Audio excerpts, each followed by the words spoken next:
हाय दोस्तों, तो कैसे हैं आप सभी। आशा करते हैं आप लोग बहुत बढ़िया होंगे। तो चलिए आज के वीडियो में हम लोग जानने वाले हैं एनसीईआरटी क्लास 10th मैथ की प्रश्नावली 4.3 के 4 नंबर क्वेश्चन जो आपके बोर्ड एग्जाम में लमसम प्रत्येक वर्ष पूछा ही जाता है। ठीक है, तो इसे बनाना बहुत आसान है और बिल्कुल ध्यान से आप देखिएगा, बिल्कुल आपको समझ में आएगा।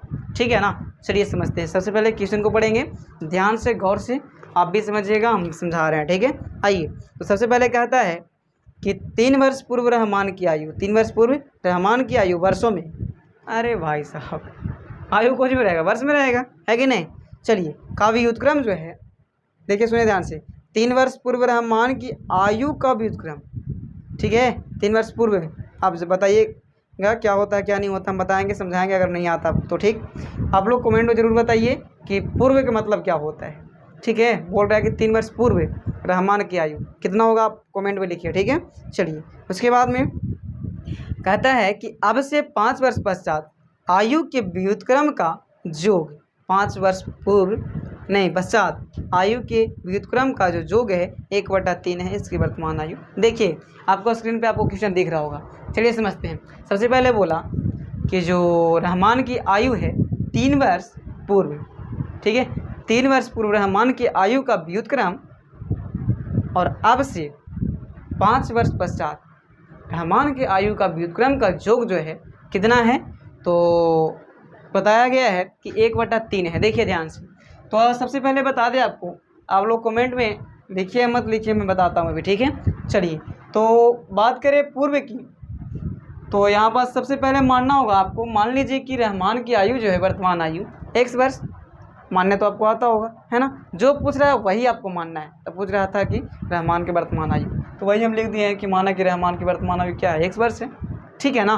चलिए, ये सब खोजने वाली चीज़ है, किताब में आपको दिल रहता है, सब लिखना है देख करके। आइए, अगर बाद में 3 वर्ष पूर्व रहमान की आयु बोल रहा है, तो 3 वर्ष पूर्व रहमान की आयु क्या हो जाएगा। तब पूर्व का मतलब होता है पहले। जैसे हम मान लिया जाए हमारा आयु अभी 18 वर्ष है, सपोज डेट अब ये क्या है 18 या 19 वर्ष है, तब 3 वर्ष पूर्व कितना होगा, मैंने पहले 3 वर्ष कितना था, है कि नहीं। तो 18 में से 3 घटा दीजिए, तो घटाना है, क्या घटाना है, तो जो अभी आयु हो रहा था, अभी की वर्तमान आयु क्या है इसका x, तो अभी से 3 वर्ष घट जाएगा क्योंकि 3 वर्ष पश्चात बोल रहा है इसलिए। तो कहना है वर्ष में लिख देना है, कुछ भी लिखेंगे वर्ष में। बात समझ में आया, तो x - 3 हो जाएगा। ठीक है, चलिए आगे, इसका हो गया x - 3। अब हम लोग बात करते हैं पश्चात की, और 5 वर्ष पश्चात बोला है, 5 वर्ष पश्चात रहमान की आयु, रहमान की, अच्छा पश्चात की बात है तो x + 5 हुआ। क्यों, पश्चात का मतलब बाद होता है। ठीक है, पश्चात का मतलब बाद। जैसे अभी बोलेगा कि अभी से मतलब 4 वर्ष पश्चात, 5 वर्ष बोला है तो 5 वर्ष पश्चात रहमान की आयु, तो वर्तमान आयु तो x माने थे, x + 5 हो जाएगा। मतलब पश्चात बोले तो आपको जुड़ना है किसमें, वर्तमान आयु में, जितना वर्ष बोल दे वो। ठीक है, अगर पूर्व बोले तो घटाना है आपको वर्तमान आयु से। समझ रहे हैं बात। चलिए आइए देखते हैं आगे। इसके बाद में बोला है व्युत्क्रम का योग, ये दोनों का व्युत्क्रम का जो योग है, मैंने उल्टा का जो योग है क्या है 1/3 है, यही ना। हाँ 1/3 है। आइए देखिए ध्यान से।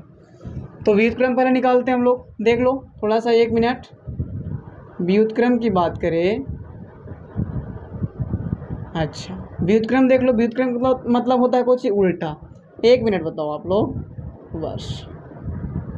अच्छा 1 मिनट आप लोग बताइएगा, व्युत्क्रम का मतलब क्या उल्टा है, उल्टा होता है। तो सबके नीचे तो 1 होता है, तो इसका उल्टा 1/x - 3 हो जाएगा, और इसका उल्टा क्या होगा, तो 1/x + 5 हो जाएगा। क्या व्युत्क्रम क्या होगा, व्युत्क्रम में ये आएगा। समझ रहे हैं, उलट देना है, 1 ऊपर ले जाना है बस। ठीक है, तो एक योगफल जो है 1/3 है, तो 1/x - 3 + 1/x + 5 बराबर 1/3 है। यही ने बोला है कि दोनों के जो आयु के व्युत्क्रम जो है का योग जो है 1/3 है। तो लिख दिए 1/3 दोनों को जोड़ करके, है कि नहीं, बराबर में।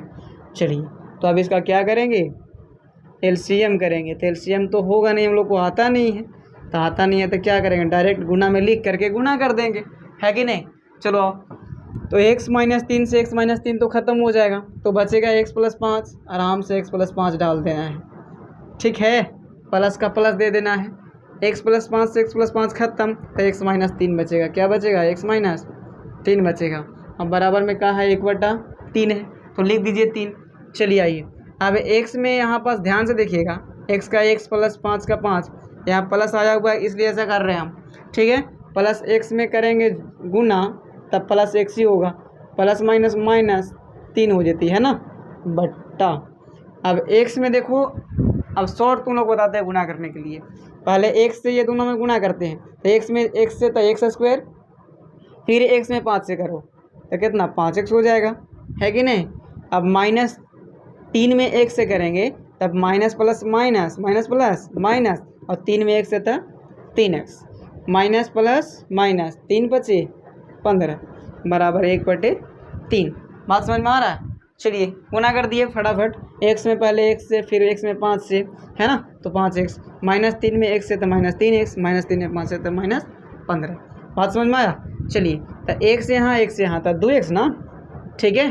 अब 5, तो देखिए बड़ा वाला चिन्ह जो है यहाँ पास प्लस है, बड़ा वाला में चिन्ह कौन सी है? प्लस है, तो प्लस दे देंगे। चलिए देखिए ध्यान से, अब उसके बाद में क्या करना है? एक्स स्क्वायर का एक्स स्क्वायर प्लस 5 में 3 जाएगा 2x, और माइनस 15 का माइनस 15 बराबर क्या हो जाएगा? 1/3, है कि नहीं। अब हम लोग को गुणा करना है, क्या करना है? गुणा करना है, तो इससे इसमें करेंगे गुणा, पहले कर लो स्क्वायर वाला, प्लस 2x और माइनस 15 बराबर 2 में 3 से कीजिएगा 6x, और 3 दूना 6 हो जाएगा, है ना। देख लीजिए ध्यान से। अब पहले हम इससे इसमें क्यों किए? क्योंकि पहले स्क्वायर वाला को किया जाता है। अब कर सकते हैं, नो टेंशन, लेकिन आप कोशिश कीजिएगा कि पहले स्क्वायर वाला गुना कर लें, उसके बाद में एक्स वाला करें, ठीक है, बिना स्क्वायर वाला को। आइए, तब पहले एक्स में करें, मतलब ये सबसे एक्स में करेंगे तो वही चीज़ आ जाएगा। उसके बाद में इससे करेंगे 3 से, तो 2x में 3 से 2 3 6x, और 3 दूना 6, एक्स स्क्वायर का एक्स स्क्वायर प्लस 2x का 2x, अब इधर से खींच के लाओ माइनस को, तो माइनस 6x आ जाएगा, और माइनस 15 का 15, और प्लस 6 इधर आ जाएगा, तो माइनस 6 बराबर 0 हो जाएगा, ठीक। एक्स स्क्वायर माइनस 4x और 15 और 6 होता है 21, तो माइनस माइनस जुड़ जाएगा बराबर 0। अच्छा, अब 21 से x square minus 4x minus 21 को तोड़ना है, तोड़ने तो आपको आता होगा, जोड़ने के लिए खाली नहीं सीखना है, तोड़ने के लिए भी सीखना है। आइए, तो आपको पता है गुणनखंड कैसे होता है, फर्स्ट एंड लास्ट में गुना करके, तो 21 सिर्फ है तो रहने दीजिए, तो 7 या 21 लगता होता है ना। और 7 में से 3 घटा देंगे तो कितना हो जाएगा? 4 हो जाएगा। तो यहाँ पास गौर से थोड़ा सा देखिएगा, समझ में आएगा आपको। माइनस 7x और प्लस 4x और माइनस 21 बराबर, देखिए कुछ नहीं, बस आसान है। 1 मिनट, हम 4x को लिख सकते हैं माइनस 7x प्लस 4x, क्यों कि 7 में से फिर 4 घटाएंगे, सॉरी 3 यहाँ होगा, क्या होगा? 3 होगा, तब ना 7 में से 3 गया तो 4 बचेगा। अब बड़ा वाला माइनस है तो माइनस दिएंगे यहाँ, ठीक है। चलिए, माइनस 21 का माइनस 21। अब यहाँ पास ध्यान से देखना है, एक्स स्क्वायर और 7x में क्या कॉमन हो जाएगा, तो आपको हम सिखाए हैं कॉमन लेने के लिए। ये दोनों में कॉमन कैसे लिया जाएगा? तो एक्स स्क्वायर को तोड़ेंगे x गुना x होगा, और 7x को तोड़िएगा 7 गुना x हो जाएगा, तो मतलब x खाली मिल रहा है यहाँ पास, तो जो मिलेगा वही कॉमन होता है। बचा क्या? x बचा, तो x माइनस है तो माइनस, नीचे क्या बचा? 7, बस कॉमन इस तरह से लिया आता है, ठीक है। और प्लस यहाँ पास आपको क्या लेना है कॉमन, वो खुद बता देगा। 3 और 3x और 21 में तोड़ो तो 3 गुना x टूटेगा, और 21 को तोड़िएगा 3 7 21, तो 3 3 मिल रहा है, तो 3 3 3 कॉमन है कि नहीं। चलिए, और x तो बच गया ऊपर में, तो x लिख देना है, और माइनस का माइनस 7 का 7। अगर नहीं आवे ना आपको तो चुपचाप ये वाला देख के यहाँ से लिख देना उठा के, लेकिन निगरा में बच जाइएगा बाबू, ठीक है ना, इसको ध्यान से। आइए देखते हैं, उसके बाद में ये और ये देखिए आपको सेम दिख रहा होगा, है कि नहीं, तो कॉमन इसको भी ले लेना है ब्रिज आपको, ठीक है। तो x माइनस 7 हो जाएगा कॉमन।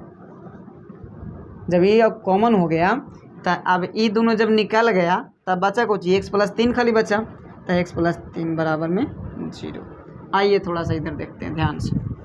अब हम लोग कुछ नहीं करना है, अब इसके बराबर में दोनों को 0 दे करके शून्य निकाल देना है, और x प्लस 3 है ना, बराबर में हो जाएगा 0। x बराबर कितना हो जाएगा? 7 इधर, और x बराबर माइनस 3 हो जाएगा। तो आपको पता है कि द्विघात में माइनस को नहीं लेवल जाता है मान, तो प्लस को ले लेंगे, तो प्लस कितना आ गया? 7। तो ये 7 वर्तमान आयु इसका क्या हो गया? 7 हो गया। तो इसलिए कहना है कि अतः रहमान की वर्तमान आयु 7 वर्ष। अतः रहमान की वर्तमान आयु क्या होगा? वर्तमान आयु क्या हो जाएगा? x बराबर 7 वर्ष। क्या हो जाएगा? 7 वर्ष। तो आशा करेंगे ये वीडियो भी आपको बहुत बढ़िया लगा होगा। तो मेरे चैनल को सब्सक्राइब कीजिएगा, लाइक कीजिएगा और शेयर